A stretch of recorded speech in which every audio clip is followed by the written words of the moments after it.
Seeker. Written by Suzana Thompson. Performed by Heather Firth. Chapter 32. My birthday is 2 days after the funeral. I wouldn't feel like celebrating even if I hadn't been dealing with a recent death. Because Chloe isn't here to celebrate it with me. She would have shared my excitement about turning 17, and she would have forced me to have a party. I would have protested but given in to her, because she made everything more fun and gave me the social confidence I lacked on my own. Without the security of my little group of friends, I can't deal with a gathering of people who were only acquaintances to me. Shelby, Kevin, and Jared are nice, but I'm not as comfortable and familiar with them as I was with Chloe, Scott, Tyler, and Jeremy. I know that I haven't been making much effort to become closer friends with them, and only socialize with Shelby a fraction of the time as I could. She has invited me to do stuff with her outside of school numerous times. But I've only gone to her house twice, and only had her over the one time before my date with Ryan. I went shopping with her once, but that just made me miss doing girly stuff with Chloe too much. So the few other times I hung out with her were at a coffee shop, which is something Chloe and I never did, because she wasn't into having polite conversations and sipping coffee. She was spontaneous, and we got silly and laughed too loud. I don't think I'll ever again feel that happy and carefree. My mom still gets me a cake, and my family sings happy birthday to me. I serve Silas a piece of cake when he comes over later that afternoon. He's learned not to buy me any more jewelry, so his gift is a Taylor Swift concert t-shirt and a Bible. I'm displeased that he's trying to push his religious beliefs on me, but I don't comment on it. The t-shirt makes me smile. You're supposed to get these when you go to the concert. She's not touring at this time, but we will go to her concert when she is, Silas promises me. It's only a pleasant thought, as is so much about the future of our relationship. I'm trying to focus on the here and now without worrying about our imminent separation. But it's hard not to think about how long we'll be apart. I'm not concerned about Silas cheating on me since he's going to Bible college, and since his honesty would surely compel him to confess to me even if he did cheat. But I'm imagining myself facing 2 long, lonely years alone. I know that I'm being pathetic about this, and that I should have more in my life than a boyfriend. I was never so clingy with Scott, but I had friends back then. Now they're all gone. I've been moping all evening since Silas went home, and I'm sick of being depressed all the time. I suddenly feel like I want to do something special for my birthday. Something that will make me feel alive. It's summer vacation and I'm 17. I want to act like it. I want to feel young and carefree again. There has to be some way to get that feeling back, I think desperately. My mind recalls how it was when I felt that way in the past, and I have a vivid image of laughing with Chloe. She's not here, but I call Shelby before I can get depressed again. I need to do something fun, I tell her. She already wished me happy birthday earlier, since she knew about it from Facebook. I logged in to accept her as a friend after she told me about her friend request, but I haven't been using my account. Shelby had offered to take me out to lunch, but I had told her that my mom was making a special meal at home. Okay, she says now. It's already 10, but I guess we could go bowling or something. I want to go skinny dipping, I decide on a whim. Shelby responds with a palpable silence. Are you there? I ask, although I know she is.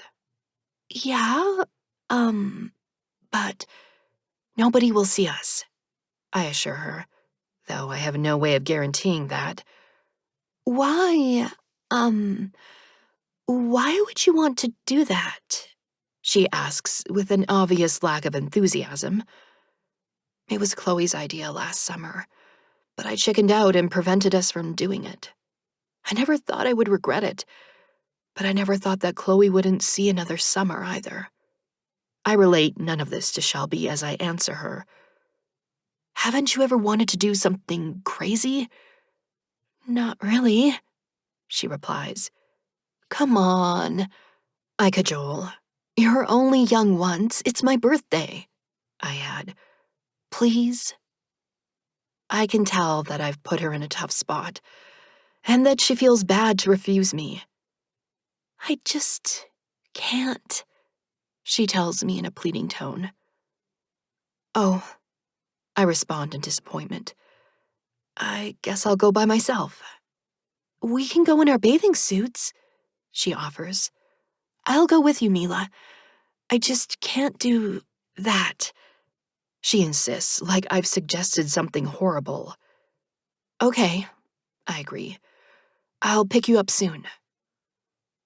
After briefly considering putting on a bathing suit, I go with my original plan. I'd still rather have Shelby there with me, even if she doesn't participate. Being naked out there by myself seems too scary and risky. My only problem now is where to go.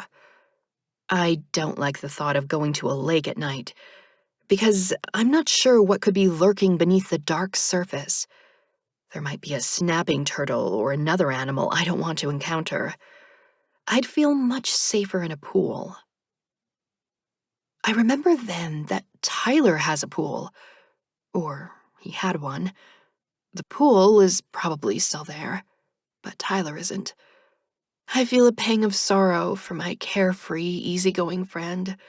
He has a happy smile on his face in every memory I have of him. It never seemed to bother him that he was the one unattached person in our group. I wonder now if he died without ever having kissed anyone. It occurs to me that I didn't know much about his personal life.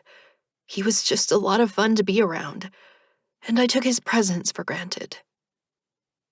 My close proximity to death should have made me realize how easily I could lose my friends. But I never considered the possibilities since they weren't sick or old. Thinking about Tyler now makes me decide that his pool is where I'll do this crazy thing that Chloe suggested. It has a stronger connection to my friends than some random lake or creek. It's surreal to be planning to sneak into Tyler's pool when I had been invited there so often in the past. I'm heartened by the thought that Tyler would get a kick out of it if he were here. Shelby is predictably less enthusiastic about the idea. We could get arrested, she protests in worried agitation. That's someone's private property. I don't think his parents would call the police on me, I tell her. But I'll take you back home if you want. You don't have to do this with me. Can't we do something else? She tries to persuade me, obviously caring enough about me not to want me to go alone. We could go bowling, or... I smile at her lack of ideas, because she and I are similar that way. This was Chloe's idea, I admit. She wanted us to do something wild, but I was too scared to try it. Now she'll never get the chance, I add with regret. I would have done it if I knew it was her last wish. Oh, wow, Shelby exclaims. I'm so sorry, Mila.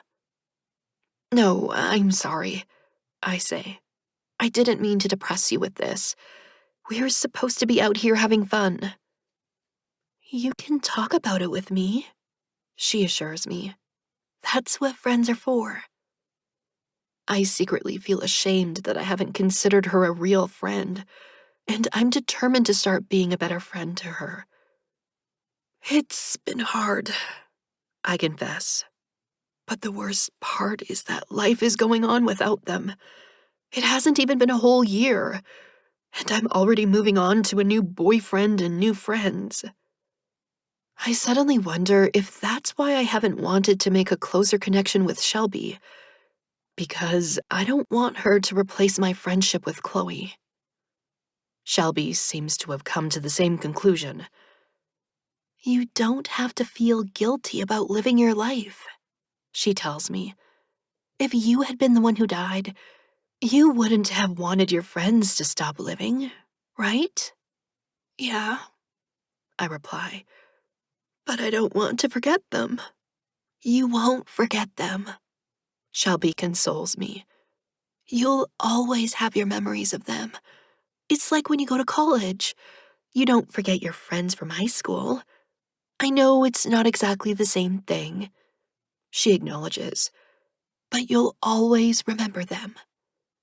You've been great, I say to her with real warmth. I'm sorry I've been kind of distant, but I do want us to be friends. You don't have to do this with me because it's really just something I want to do for myself. I'll take you back home. I'll go with you, she states. Really, I assure her. It's okay if you don't. I shouldn't have dragged you into this anyway. I want to go with you, she insists. We could get in trouble, I warn her. I don't want you to get in trouble because of me. I've never been in trouble before, she says, so I don't think it'll be that bad if I get in trouble once. Are you sure? I ask. I can just drop you back home real quick. I'm going with you, she replies firmly. Okay, I agree, and feel the first stirrings of excitement about this crazy plan. It's bringing back a little of the feeling of being alive with my friends. It builds to a giddy sense of adventure as I park the car by the curb in front of Tyler's house. Nervous energy keeps my grief at bay, while I prepare to stealthily sneak onto his property. I grin at Shelby, who is looking very apprehensive. Ready? I whisper, even though we are still inside the car where no one can hear us. Ready, she confirms in a whisper and exhales more loudly than she spoke. I forget to be quiet with shutting the car door, and the noise makes me look anxiously around for people on the street. I see no one, so I venture into Tyler's yard with Shelby quickly following me. We hurry away from the streetlights into the darkness of the backyard. I unlatch the gate to the fence surrounding the in-ground pool, and we stand looking at it in the moonlight. Before I can lose my nerve, I pull off my t-shirt and shorts and take off my underwear in a rush. Shelby gasps at my nakedness as I jump into the pool. The cold water is a shock to my already hyper-aware skin, but I'm glad to hide my nude body beneath the surface. Shelby has removed her own shorts and t-shirt and is still standing beside the pool in her bikini. I'm sorry, she says. I can't go skinny dipping. It's okay, I tell her. Do you want to come in the water? She hesitates before approaching the pool and jumping in. It's cold, she complains, but laughs. This is amazing, she admits after looking up at the moon. I wish we had our own pool. Yeah, I say. We used to swim here a lot. Not at night, though. We were missing out, I remark, enjoying how different it is to be out in the pool with the darkness broken only by moonlight. I can almost imagine that I'm a mermaid. I freeze at the sound of female laughter, and Shelby urges me in a panicked whisper to get out of the pool. We're too late to escape discovery, though, as two people enter the pool area. The girl shrieks in surprise at seeing us, but the guy with her moves closer to the edge of the pool to stare at us. Mila? Mason questions incredulously with his focus on me. It's almost worse than being caught by his parents. Hi, I say in mortification to Tyler's older brother. The girl is now beside him after realizing that we're not dangerous intruders. She's naked, she exclaims in what sounds like outrage. What's a naked girl doing here, Mason? she demands, as if he's the cause of me being naked. Who is she? Tyler's friend, he replies. Mentioning his dead brother has tempered her ire. Why is she here? She asks in a more subdued tone. It was Chloe's idea to go skinny dipping, I explain, although that won't really make sense to Mason. I knew you had a pool. I'm so sorry, I add desperately. We were going to leave before anyone saw us. It's okay, Mila, he assures me. No it's not, the girl disagrees. She's naked in your pool. You were just about to get naked in my pool, too, he answers her flippantly. Mason, she hisses at him. He responds calmly to her anger.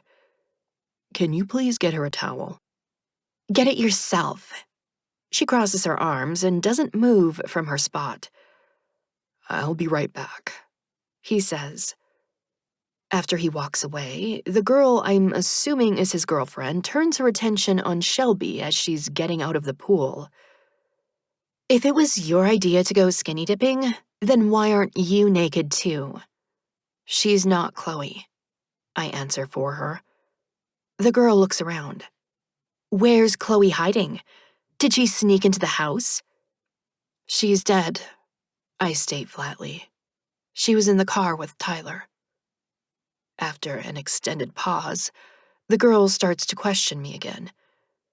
Then, how was this her idea? This time, Shelby, who has been silent until now, answers her. It was something they were planning to do together. Oh, she responds, in grudging understanding of why I'm there. We wait in awkward silence until Mason returns with 2 towels and hands both of them to Shelby. Hi, by the way. I'm Mason. I'm Shelby, she replies shyly. We're so sorry about this. Don't worry about it, he tells her before turning to speak to me. Come inside after you get dressed. We'll be in the kitchen. Since I'm well aware of his girlfriend's displeasure with my presence, I try to decline his invitation. We should go. Come on, he cajoles. I never see you anymore. You used to be here all summer. I don't want it to seem like I don't want to be around him, so I tell him okay. His girlfriend follows him as he walks away to give me some privacy while I get out of the pool. Shelby is waiting to hand me one of the towels. She suddenly laughs as I wrap it around me in relief to cover my nakedness. I didn't know there would be a cute guy here, she says in a spontaneous burst of giddiness. And his girlfriend, I remind her. She ignores that statement.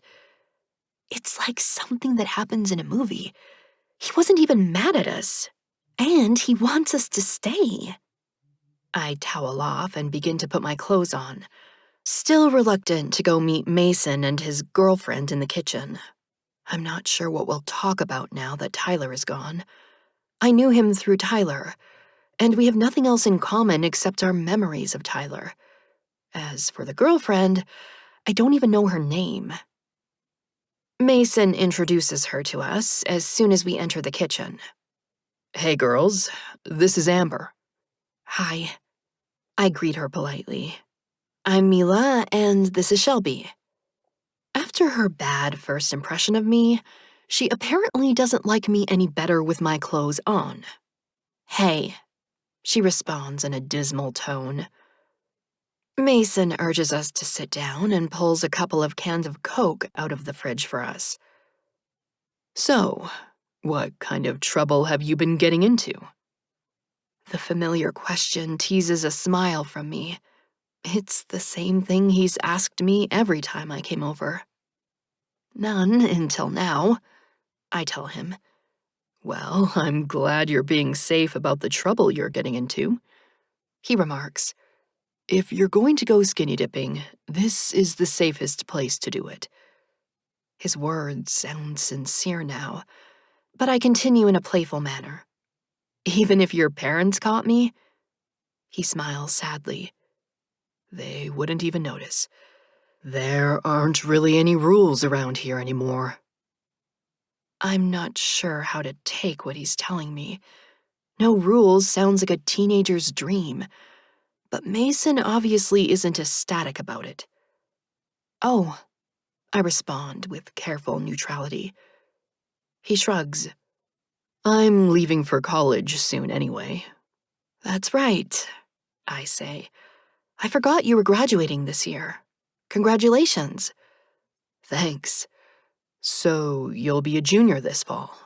And are you in the same grade as Mila? He asks Shelby. Yes, she replies, apparently still overwhelmed with shyness around him. My brother Tyler was too, he tells her. He was in love with Mila. I gape at him. What? It's true, he states with a pained expression. He wanted to ask you out, but I told him to wait. But I was with Scott, I protest as my mind struggles with this bombshell Mason has just thrown at me. His gaze shifts away from mine, causing suspicion to surface in my mind. Did he know that Scott was cheating on me? Shelby gasps at this information, but the look on Mason's face confirms that he knew about it. How long have you known? He questions me. I found out about it after he died, I answer. I can't believe Tyler didn't tell me, I exclaim, feeling hurt about the betrayal of his silence.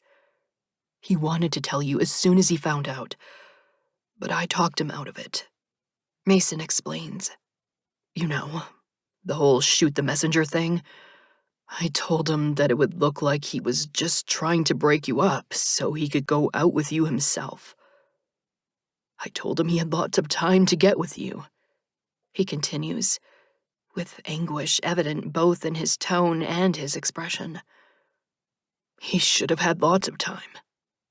Yeah, I agree softly on a weary sigh. It seems that no matter what I do, I can't escape the reminder that death is cutting time short for those around me.